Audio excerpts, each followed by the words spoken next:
যুক্তরাজ্যের বেশ কয়েকটি অঞ্চলে বাংলাদেশি বংশোদ্ভূতদের সংখ্যা বৃদ্ধি পাচ্ছে বলে জানিয়েছে অফিস ফর ন্যাশনাল স্ট্যাটিস্টিক্স বা ওএনএস। ২০২২ সালের মাঝামাঝি পরিসংখ্যানের ভিত্তিতে পরবর্তী ১০ বছরের একটি পূর্বাভাস দিয়েছে ওএনএস।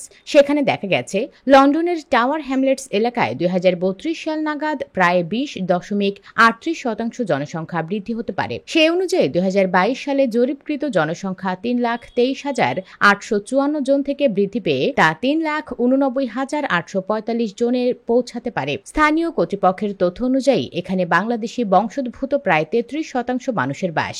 টাওয়ার হ্যামলেটসের বাইরেও লন্ডনের অন্যান্য ঐতিহ্যবাহী ব্রিটিশ বাংলাদেশি অধ্যুষিত এলাকাগুলোতে উল্লেখযোগ্য বৃদ্ধির সম্ভাবনা রয়েছে। ব্রিটিশ বাংলাদেশি বংশোদ্ভূতদের বৃদ্ধির পেছনে একাধিক কারণ রয়েছে।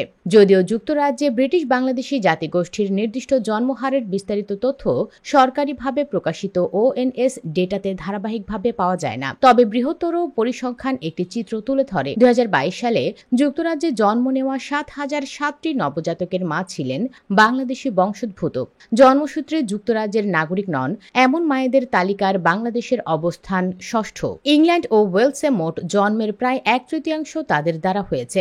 এটি যুক্তরাজ্যের অন্যান্য কিছু জনসংখ্যাগত গোষ্ঠীর তুলনায় তুলনামূলকভাবে উচ্চ জন্মহার নির্দেশ করে।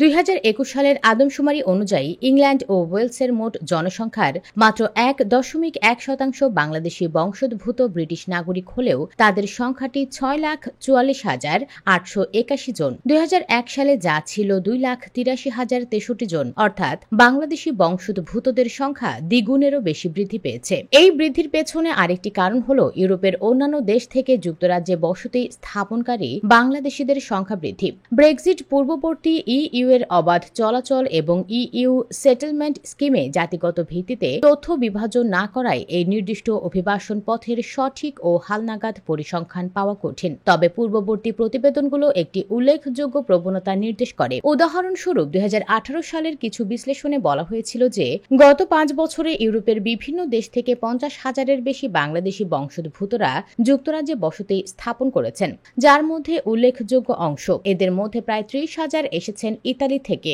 এই প্রবণতা প্রায়শই উন্নত সুযোগ এবং যুক্তরাজ্যে প্রতিষ্ঠিত সম্প্রদায়ের নেটওয়ার্কের সন্ধানে চালিত হয়েছিল। এদের মধ্যে অনেকেই ইইউ সেটেলমেন্ট স্কিমের অধীনে সেটেলড বা প্রি সেটেলড স্ট্যাটাসের জন্য আবেদন করেছেন। ২০২৪ সালের ৩১ ডিসেম্বর পর্যন্ত ইইউ সেটেলমেন্ট স্কিমে ৬৩ লাখ ব্যক্তির জন্য ৮৪ লাখ আবেদন জমা পড়েছে, যার মধ্যে ৪১ লাখকে সেটেলড স্ট্যাটাস এবং ২৯ লাখকে প্রি সেটেলড স্ট্যাটাস দেওয়া হয়েছে। যদিও এই পরিসংখ্যান আবেদনকারীদের জাতিসত্তা অনুসারে বিভক্ত নয়, তবে এটা বোঝা যায় যে ইউরোপীয় পাসপোর্টধারী উল্লেখযোগ্য সংখ্যক বাংলাদেশি বংশোদ্ভূত ব্যক্তি এই আবেদন প্রক্রিয়ার অংশ ছিলেন। ওএনএস এর পূর্বাভাস অনুসারে লন্ডনে তরুণদের অনুপাত কমতে থাকবে যখন প্রাপ্তবয়স্ক অভিবাসীদের সংখ্যা বাড়বে। এই জনসংখ্যাগত পরিবর্তন ইতোমধ্যেই লন্ডন জুড়ে পরিকল্পিত স্কুল বন্ধের ঘটনায় দেখা যাচ্ছে, যার মধ্যে ইসলিংটনে ২টি, ল্যাম্বেথে ৪টি এবং হ্যাকনিতে ৬টি স্কুল বন্ধ রয়েছে, যা মূলত শিক্ষার্থীর সংখ্যা হ্রাসের কারণে হয়েছে।